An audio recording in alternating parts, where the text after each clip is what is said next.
My name is Cyndi Bendezu-Palmino, and I just graduated from higher and post-secondary education in organization and leadership. Well, when I was 4 years old, my mother and my older sister and I migrated.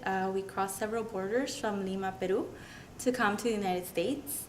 I think the most interesting part was that I met my father at the Mexico-US border in Tijuana, and that was the first time when I realized that my life would change forever. When I was a fourth grader, I went to San Miguel Avenue Elementary School in Southgate, where I grew up, and there was a very anti-immigrant law that passed by Governor Pete Wilson that banned undocumented immigrants from receiving any public services.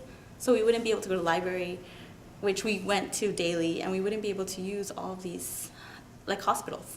So I realized then that we were different, that even though we grew up here, we weren't from here. And I remember my teacher, because I was in a magnet program, he got all of our classes together, so everyone from our magnet program, and said very firmly, but to the whole group, that this is a school and we're here to learn, and it's a safe space. And nothing will ever be released, like no information of anyone's immigration status, if you are or if you aren't, and that we're safe here. And I'll never forget that moment, because then I knew how valuable like teachers were in my life, and how I think I would have never be here today if it wasn't for that support that I received from a very early age. When I was in 9th grade, I noticed that I was placed in all honors courses, and that was just something that happened because of tracking. And that's what I learned about later on here at TC and in college, how tracking works and how it works to benefit very few.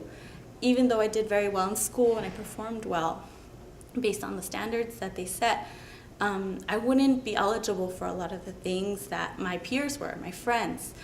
I knew that I couldn't even get a job in high school through this public works program because they asked me for my work permit and I didn't have one. Because it feels like a huge rejection. Like regardless of everything that you do, how integrated you feel, you're not. So I felt like that moment really defined what I wanted to do. So I wanted to organize and I wanted to pursue higher education, not just as something to get me somewhere, but really that's what I want to do. I want to do higher ed. And I want others to have access, not just the tracked ones, but the majority, because I saw how much wasted talent there was in my school.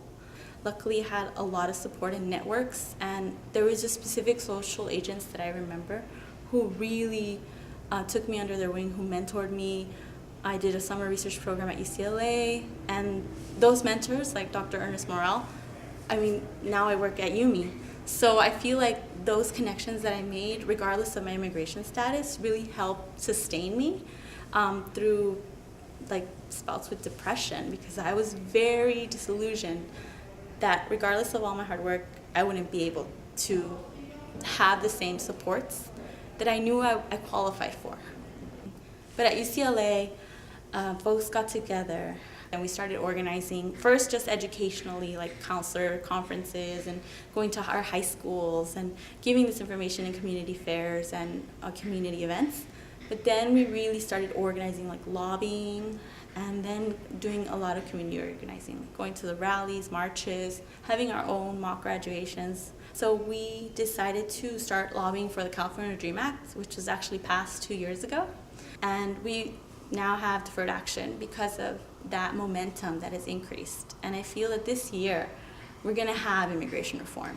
We are the product of our parents, and they're like the original dreamers. They really are. They crossed borders, they built a life for us here, and they built a home.